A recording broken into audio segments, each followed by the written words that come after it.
The picturesque coastal towns of Massachusetts typically attract millions of visitors each year,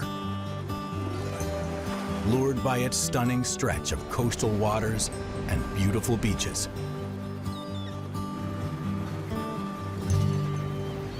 Its shores have remained quiet for more than 50 years.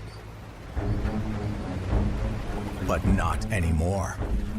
Jaws is making a comeback to America's Northeast, and she's hungry.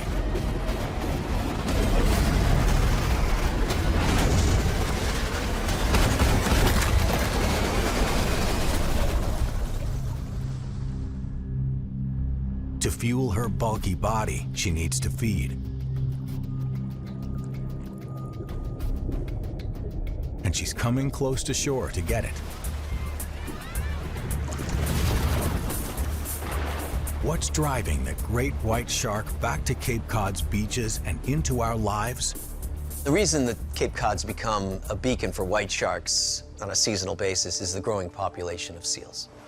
It has taken seals 40+ years to come back to the numbers that now draw the sharks. And the numbers are high. 350 white sharks have been identified along the 40-mile coastline, and SCOMEL's team has tagged 203. Cape Cod has clearly emerged as an aggregation area, so in terms of densities of white sharks, there's probably more there than anywhere along the east coast of the U.S. Because as they move away from Cape Cod to parts north or south, they tend to spread out over much broader areas. But we're the ones who brought the sharks back to these beaches. Decades ago, hunting and overfishing drove them away. And without their favorite prey here, the sharks moved offshore. Then, 50 years ago, we started protecting the seals and their numbers exploded. Today, some 30 to 50,000 gray seals cover their ancestors' beaches. But that success comes with a catch. The great whites are once again drawn close to shore, and sometimes too close to us.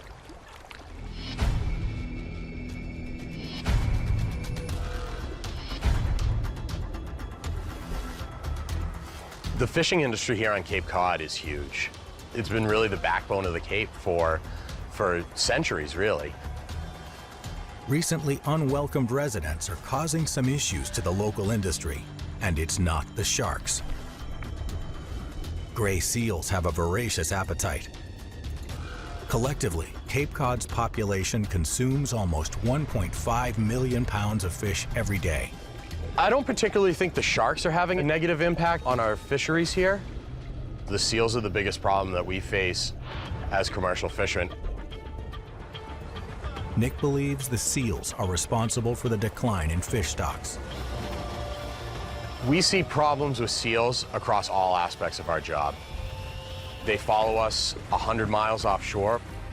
They'll eat the fish out of our nets, making it unsaleable to us. The rise in seal population is a recent phenomenon. I grew up here on Cape Cod. I was born in 1980, and I remember going to the beach as a child, and it was a big deal for us to see one seal as a kid. It really wasn't until 1972, with the passage of the Marine Mammal Protection Act, that we afforded seals enough protection that allowed them to come back in numbers. And so it's taken almost 50 years, but seal populations have responded. They've come back to levels that they were likely at historically. And when you've got those kinds of numbers in terms of seals around, you're going to attract a predator, and that predator is the white shark. We diminished white shark populations, and they were gone for a long time. And during that same period, we discovered Cape Cod as an amazing vacation resort where we would come in and frolic in the ocean using all these water sports and recreational activities. Now we've got all these human beings with all these activities in this really small area. And that's created this perfect storm, if you will. A perfect storm that reached its tipping point in recent years. Over the course of the last 10 years, we've had a number of incidents, Unfortunately, one of them was fatal. We've had bites on swimmers. We've had a kayak that was bitten. We had a surfboard that was bitten. And then we had the fatal shark attack in 2018 on a young man that was boogie boarding. If we were to plot out the number of attacks, you know, you can clearly see a trend that's happening more recently. Does it mean that the probability of a shark attack is high? No, it's not high, but it's certainly higher than what it was 50 years ago or 20 years ago.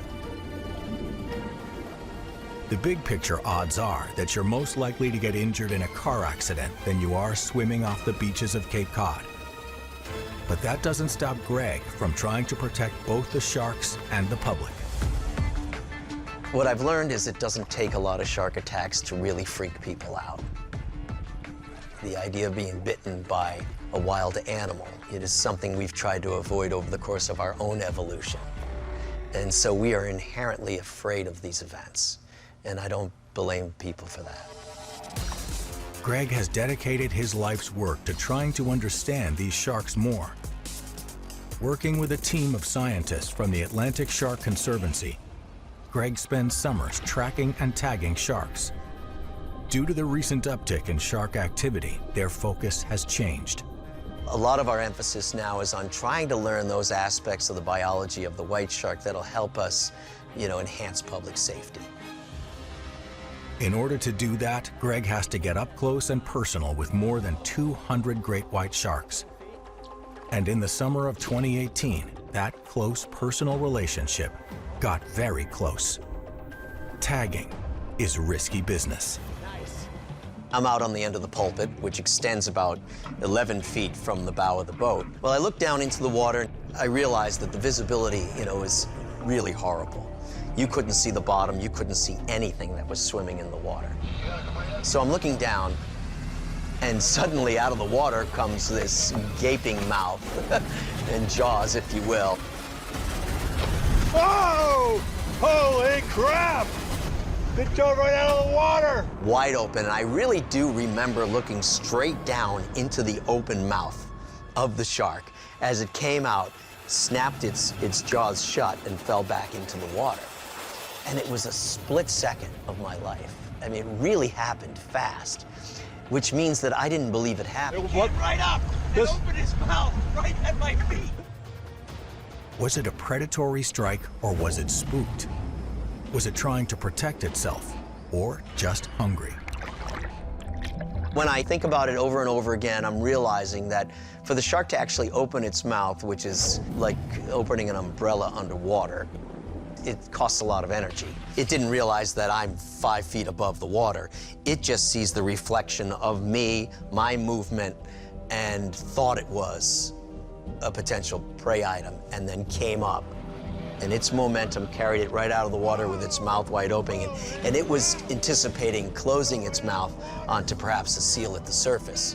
And of course, it just slapped it shut in the air and dropped back into the water. So I do think it was a predatory strike, a failed one, thank God. And I think it's probably my hopefully the only time I feel like a seal.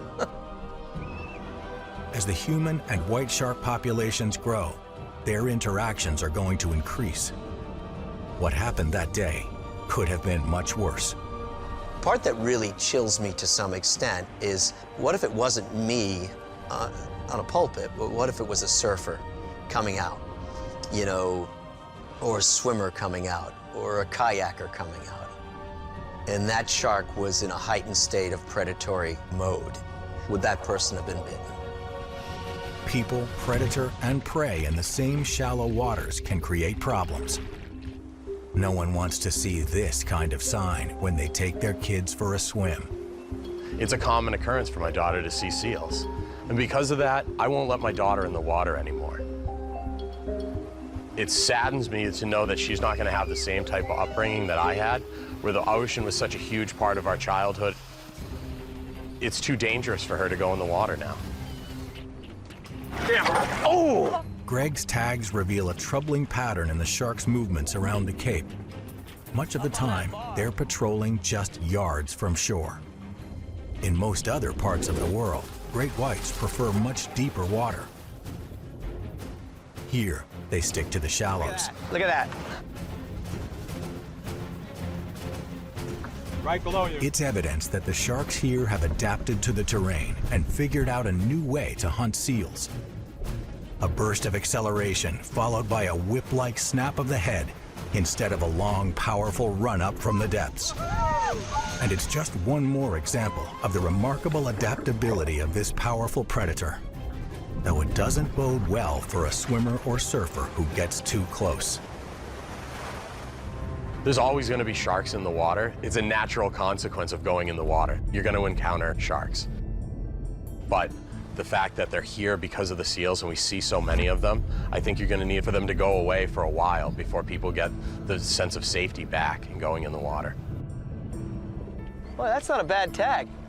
You just put an acoustic tag in the shark.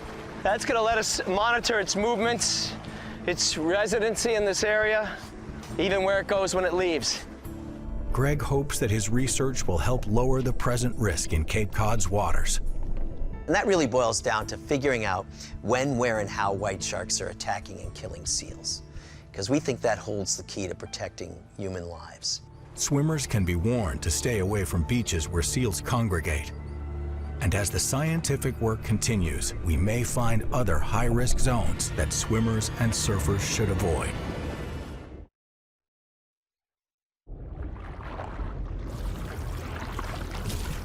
California. Like Cape Cod, these coastal waters are home to one of nature's most perfect hunters. More great white shark attacks occur here than anywhere else in the country. What I've learned about white sharks, and we look at the various aggregation sites all over the world, is these sites are very different, you know, from an environmental habitat point of view. Just comparing the west coast of the U.S. to the east coast, we see dramatic differences in the coastline. They develop hunting strategies that work for them in those specific areas. It's the same white shark. It's the same species. Rather than the more lateral attacks in the shallows of Cape Cod, the Pacific's deep channels and dense kelp forest allow the sharks to strike from below. These dramatic differences in their predatory tactics is largely linked to the habitat in which they live and in the behavior of the seals that they're hunting. And where predator, prey, and human meet, there can be collateral damage. There have been 29 attacks in the last 10 years in California, with many of those taking place near what scientists call the Red Triangle, which is not only a premier feeding ground, but also the world's leading site for great white shark attacks. Eric Larson was on his board near San Francisco's Davenport Landing. We were out there, it was pretty beautiful, it was a very calm, sunny day. In the early hours of the morning, a great white begins to hunt. A white shark in California are cryptic, and they move close to the bottom, and they see something at the surface moving, and they strike it. The great white targets Eric and streaks toward the surface. I could feel the water rising under me. It's a very unusual sensation. Shaped like a torpedo and swimming at speeds of up to 15 miles per hour, the great white shark has a unique ability, unlike any other shark, to breach the surface of the water. A great white shark just clamped me. The shark had the whole leg in its mouth. The massive beast violently pulls the stunned surfer into the cold, turbulent water. Eric has only precious seconds to act. The only thing I could think of to do was to rip the right arm loose, and I thought, okay, I'll hit it a few times. The white sharks, they think it's a seal or a sea lion, and they carry it down, and they're moving it in their mouth, and they're trying to decide whether it is a seal or a sea lion, something worth eating, and if it's not, they release it. The shark said, oh man, I'm bugging out, and I could see my board right above me. I thought, okay, great, I'll just swim up there, I'll get on it, and I'll make it to shore. The bite has left Eric with life-threatening injuries. I could feel I was getting very weak, and I thought, well, if I sit here very long, I'm pretty likely to die. I thought I need to get help right away. Finally, a young guy comes out of his house and sees me, and he went in and called for help. Within minutes, Eric is airlifted to safety. After a long recovery process, Eric's experience illustrates why California is a top state for shark attacks. If you were trying to put on a costume that would make you look like a seal from underneath, you know, split-toe boots, web-finger gloves, shortboard, it's all adding up to, bite me, bite here. In retrospect, it was possibly a very stupid thing to do. The seal population here in California has tripled in the last 5 decades. A new survey estimates more than 250,000, with colonies stemming from popular breeding grounds. There's a great relationship between the number of seals and the number of white sharks observed. And a lot of that work is documented out at the Farallon Islands off the coast of California. And when you've got those kinds of numbers in terms of seals around, you're going to attract a predator. And that predator is the white shark. They pick out these seals and sea lions. It's unfortunate that sometimes surfers are in the same place that seals and sea lions are. I think what's important is that you stick to a beach, stay away, and don't swim near the seals. That's going to get you in trouble. Of all the 29 attacks in the last decade, only 2 were fatal. And in almost all of the attacks, the white shark was the culprit.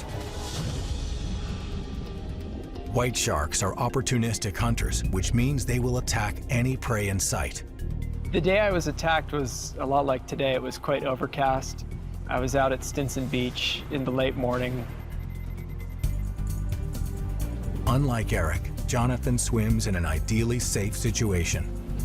He waits for waves in 5 feet of water on this crowded beach.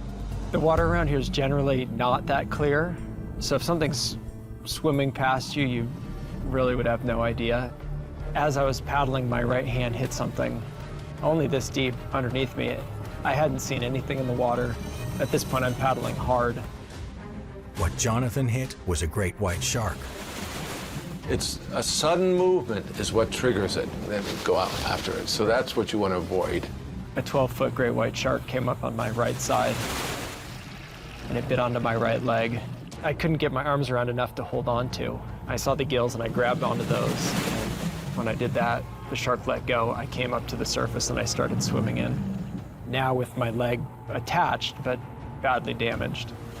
The lifeguards saw me swimming up to the beach, unable to stand, unable to get up on shore. I lost a lot of blood, and they called a helicopter before I was out of the water. And those minutes made a big difference. Like Eric, Jonathan's great white let go, realizing Jonathan wasn't food. But why was the shark there?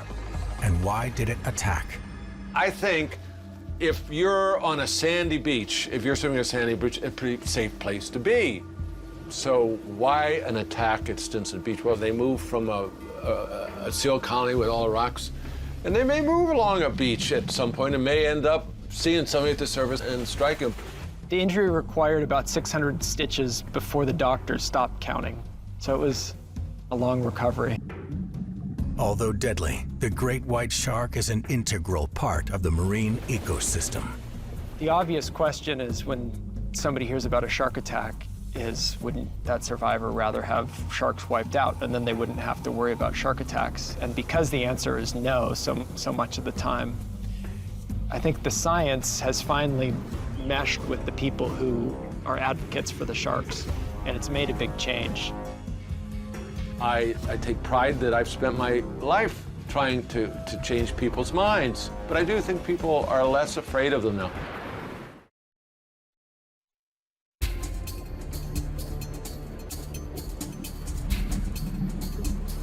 North Carolina is no stranger to sharks, including spinners, sandbars, blacktips, sand tigers, and many others.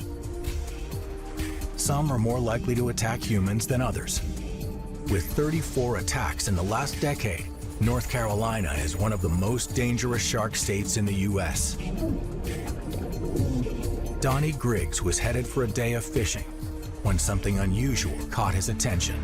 We saw a whole bunch of birds and drove up to where the birds were and just saw all these sharks in the water. And so we got out and I started videotaping it, and the more we watched it, the more amazing it was. They're just feeding, man.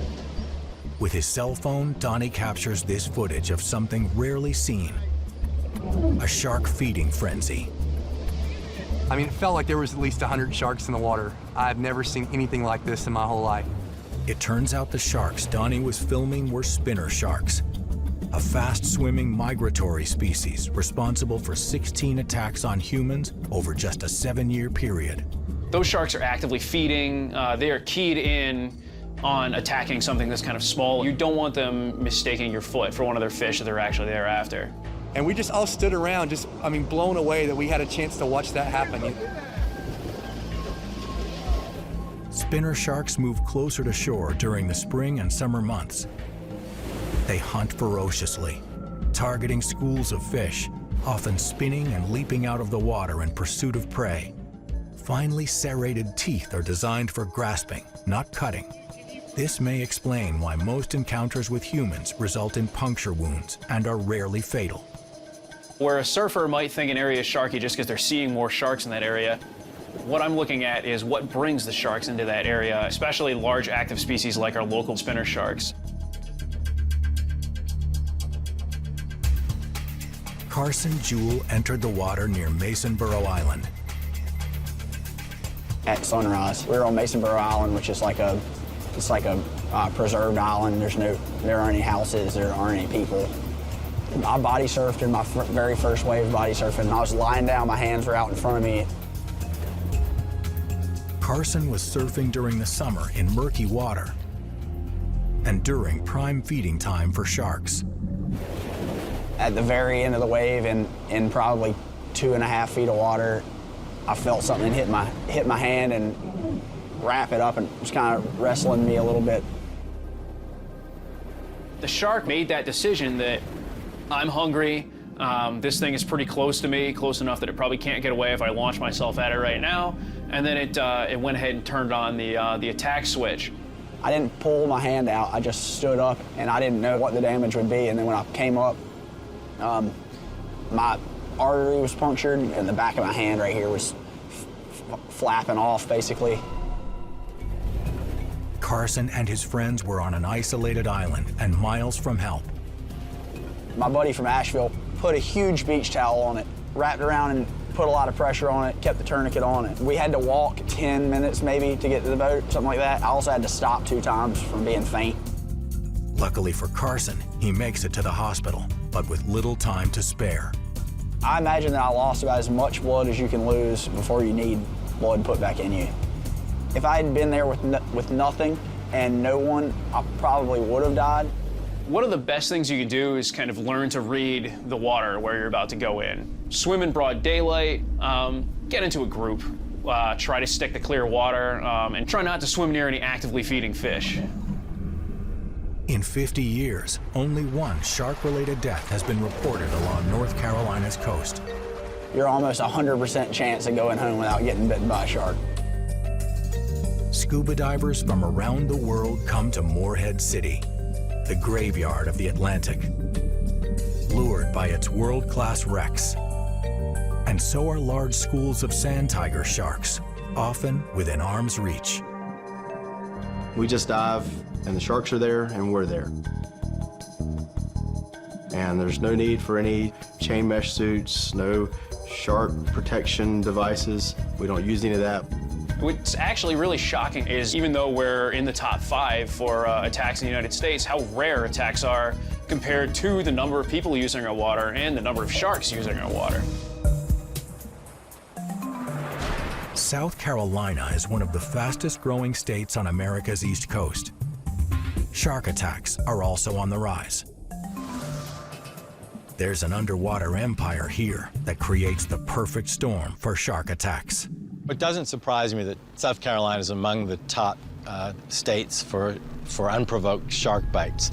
We have a lot of these highly productive estuaries, and in these estuaries, sharks find safety and food. But what's good for sharks along this rich stretch of eastern coastline can prove dangerous for humans. When you enter the water here in South Carolina, you're entering a wilderness that belongs more to the sharks than to you. That makes South Carolina the third most dangerous shark state in the U.S. In 10 years, there have been 46 unprovoked attacks. Unsuspecting beachgoers play in waters only 2 feet deep. What's luring sharks so close to the shallows?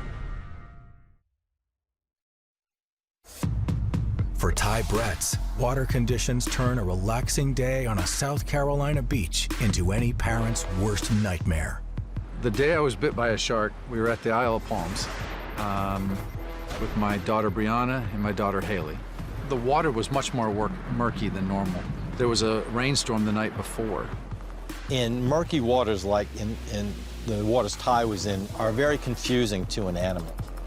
The combination of sharks closer to shore and murky beach waters may be the reason a shark was perilously close to Ty and his 2 little girls.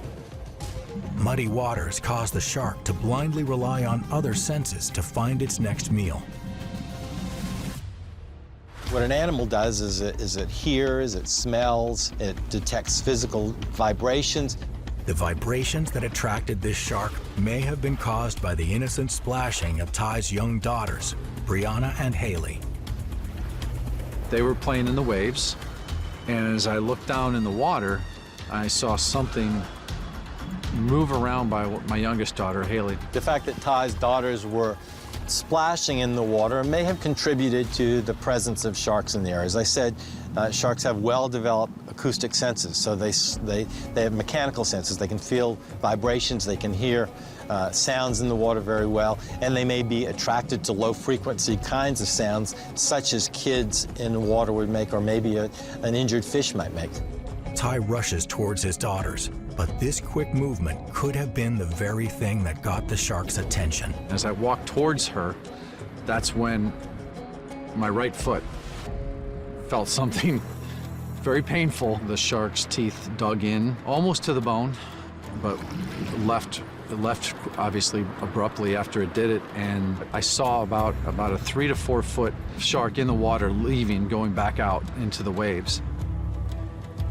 The details of Ty's attack are important for Dr. Abel.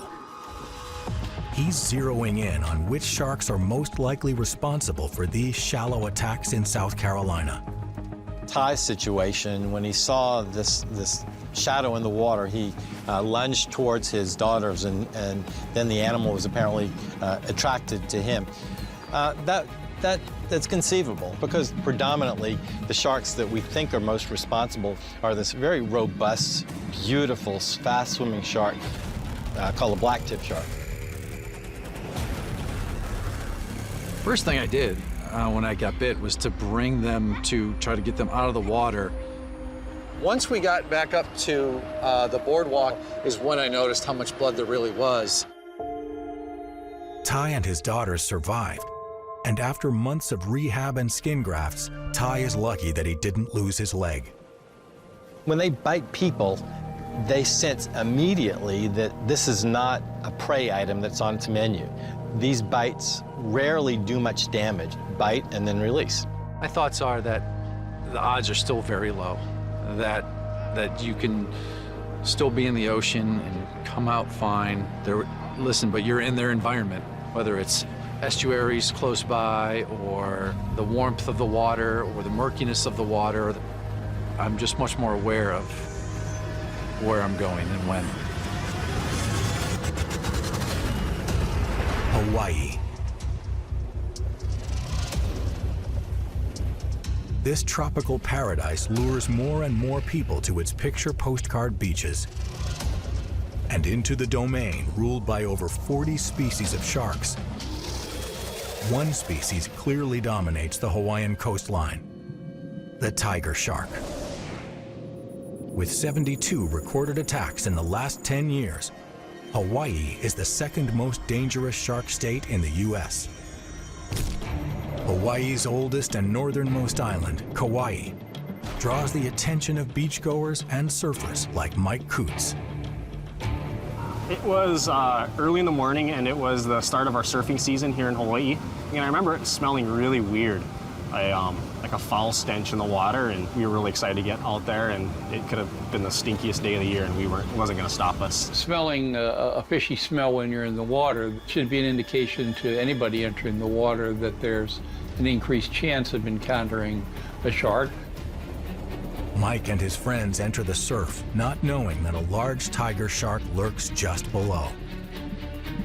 We got out there, and all my friends caught a wave right off the bat really fast, and I was out there with a stranger, a guy I hadn't seen before, and as soon as we both started making that initial motion to catch it, the shark came up vertically and just grabbed onto my legs. It will come up generally from behind and below. The surfer has no understanding that there's a shark there, and all of a sudden the animal breaks the surface and grabs. I didn't see the fin from far coming. I didn't see any splashes in the water, any signs of distress. It was a blindsided attack. I saw the real square nose, and it was like a table, like completely square, and that's a telltale sign of a tiger shark. It basically came up like a submarine and grabbed onto my legs and started doing this ragdoll, violent shaking back and forth. The tiger shark has a tooth that got a cusp here, up there, and then it comes down here, and it's serrated like that. And then on the other jaw, it's the opposite. And so they move back and forth, and they cut it like butter. Curious in nature and aggressive when provoked, tiger sharks have been known to stop at nothing to complete a hunt for food. It was trying to get a better grip on my feet, and I, out of total instinct, punched it in the head. And as soon as I hit it, it let go. The tip of the snout is a tender place on a shark, at least initially. And so if you can pop a shark at the tip of the snout, the reaction is startle. It might work once or twice, but after a while, it will soon realize that it's bigger and stronger than you. In contrast to the great white, which dominates the California coast, Hawaii's tiger sharks are highly unlikely to swim away after biting a human, which makes an encounter even more frightening. I got back on my board, and I started paddling faster and faster, and this weird feeling started coming over me, and it was a shaking in my right leg, and it kind of just went through my body, and this spasming, weird, crazy shake, and I thought, okay, that shark is getting me, and he's finishing me right now. And I looked over my shoulder, and what it was my leg severed off completely. A surgeon couldn't have amputated it off any cleaner with a scalpel. It was completely gone. And that was the moment that I knew that I probably wouldn't make it. And luckily, a little wave came right then, and I caught it all the way up to the sand. Mike's fast-thinking friends on the beach made a tourniquet and beelined it to the hospital. Mike lost his leg, but he made it. We can't get into the head of the shark, but if it had wanted more, it would have come back. So for whatever reason, the one bite was sufficient for its needs, whatever its motivation was, whether it was feeding, whether it was aggression. 284 miles away on the big island of Hawaii, James Kerrigan and his wife tell a similar story. We had gone to the beach for a barbecue. It was hot and sunny and attractive, and the water was very, very clear and calm. Decided to get into the water and swim across the little corner of the bay. He actually had me all concerned about stepping on sea urchins. So I was looking out for sea urchins, never thinking that we'd be worried about a shark in the water. But right beneath them in the same bay, lurking just below the surface, an 8-foot tiger shark is suddenly drawn to James and his wife. With highly developed electroreceptors along the snout, tiger sharks have an astonishing ability to detect even the slightest heartbeat and movements from miles away. We were just doing side stroke, and my right leg was down in the water, and the shark just came up from behind and grabbed on my right leg. I mean, I remember the initial feeling of being pulled under, and I remember coming back up and swimming into shore, but it was very hectic and very rough at the time. You could see a lot of the blood in the water, so we realized pretty quickly what had happened. The scar goes right down to here, which is where you can see how big the shark's mouth was. You can tell the size of this shark by the tooth imprint. They've all been around 3/4 of an inch, which indicates that they're about 8-foot sharks. With tiger sharks hunting so close to shore, Some theories suggest it could be related to an increase in one of the main food sources in Hawaii. There's been a big program to protect turtles now, but turtles are also shark food. So because there's been an increase in turtles, we see an increase in sharks. Tiger sharks are atypical. Their behavior toward humans is unpredictable.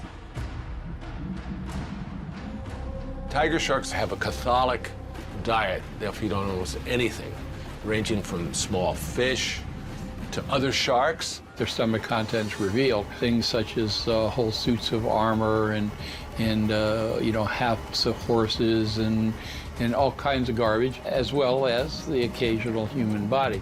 What we do know is that they're a large predator, and they're the big boy on the block.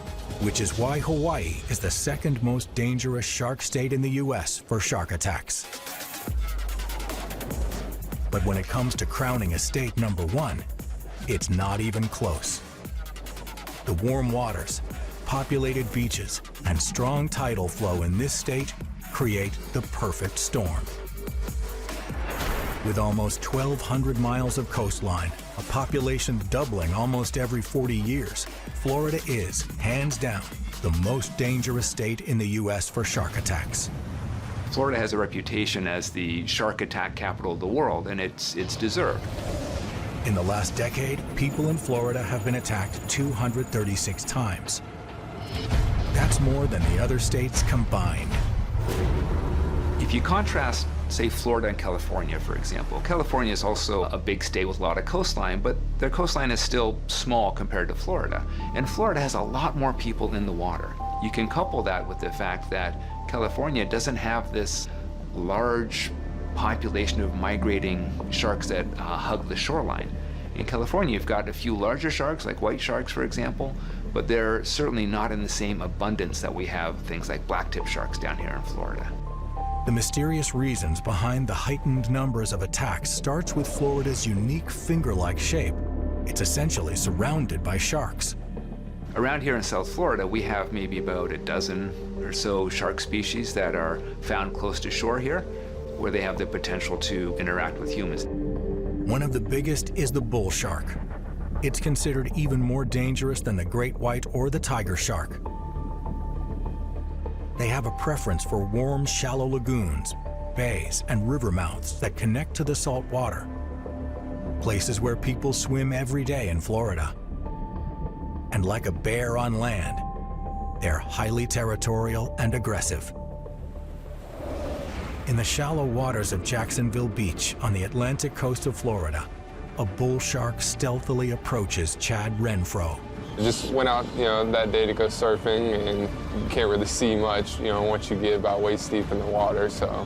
Finding prey not just by eyesight, but also through sensory vibrations and pressure changes in the water, the shark targets Chad's movements. Just kind of came out of nowhere. The bull shark sinks its jaws deep into Chad's foot. Initially, you just feel that strong clamp, and at first it's painful, but you just, worried about what was going to happen next. As soon as I, got on the shore, I looked down, and, you could see basically the top of my foot was all, sliced open. Female bull sharks can grow up to 11.5 feet long and reach 500 pounds. Their bite is unequaled at over 1,300 pounds of force. Basically, 3/4 of a tendon was gone, and then severed a nerve, and then I had 86 stitches, 36 stitches on the inside, 56 on the outside. His attack illustrates how commonly bull sharks are found close to Florida's shores in the same space as beachgoers. And in Florida, there is certainly no shortage of people going to the beach.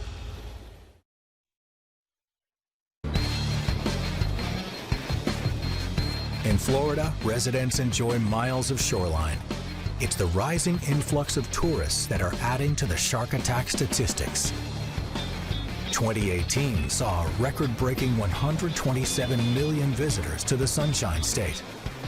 Florida has always been the shark attack capital of the world.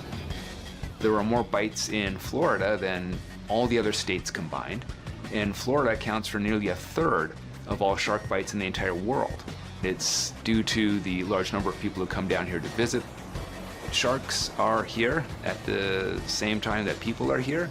You have both of them in the water, and Florida has an awful lot of coastline, so you have a lot of opportunity for people to be in the water with the sharks, and that simply leads to a greater number of bites. And even though there are millions of people in the water, the concept of safety in numbers doesn't apply here. There were 4 of us in the water. It was about 12:30. People were starting to come in. It was a really, really nice day. Like Chad, Colleen was also swimming at Jacksonville Beach in Duval County. Colleen watched an ideal day take a frightening turn for the worst. We just stood kind of in a line, and I see this movement in the water. I look over and I see these 2 fins emerging out of the water. I scream and start swimming away as fast as I can. Colleen's frantic swimming is no match for the intense speed of a shark lunging for food. I see this shark come up out of the water, take my foot, hear this awful crunching sound. I was terrified. Got to shore as fast as I possibly could. It was a little nip, but it could have easily taken my foot off if the shark wanted it to. Fortunately, Colleen, like Chad, had statistics on her side. 99% of all the people attacked in Florida escape with their lives.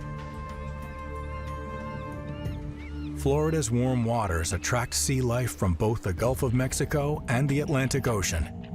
They're here to mate and feed on large schools of fish, often coming very close to shore.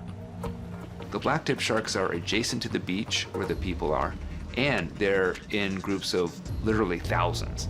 And so you have a much greater opportunity for these human-shark interactions with blacktips than you do with any of the other species. This past summer, 10 people were bitten off the coast of one Florida beach, and it created a bit of hysteria. When something unusual happens, it gets the attention of the media, and it ends up with this disproportionate representation of what's actually happening out there. It's important to remember that humans are not a natural part of the shark diet. The sharks are not out to get you. When people are bitten, it's typically because they happen to be in the wrong place at the wrong time. As the population of humans is expected to increase to over 9 billion by the year 2050, the U.S. will likely remain a hotbed for shark activity. What we've seen is that the number of shark attacks has generally been rising for the past couple decades, but that rise is not due necessarily to a rise in sharks. It has more to do with the population of humans that are going to the beach. So with more people in the water, you just have a higher probability that someone's going to get bitten by a shark. The ocean is a wilderness. We don't have the expectation that we're going to be safe when we're in the water. But on the list of things that can happen to us negatively in the water, shark bites and shark attacks are very, very, very low. There's certain general common sense rules when it comes to avoiding these negative interactions. I mean, think of it from the sensory biology of the animal. They are perceiving the world through their eyes, through their nose, through their lateral line, their electroreceptors. You want to try and minimize your stimulus so you don't mimic a prey item to any of those senses. Humans have shown a deep fascination for these majestic creatures throughout history. Some even speculate our attraction to sharks will continue to grow. I do think people are less afraid of them now. I believe that the shark-human interaction is on a positive note now. They've become an ecotourism attraction. People go there, they want to see the sharks.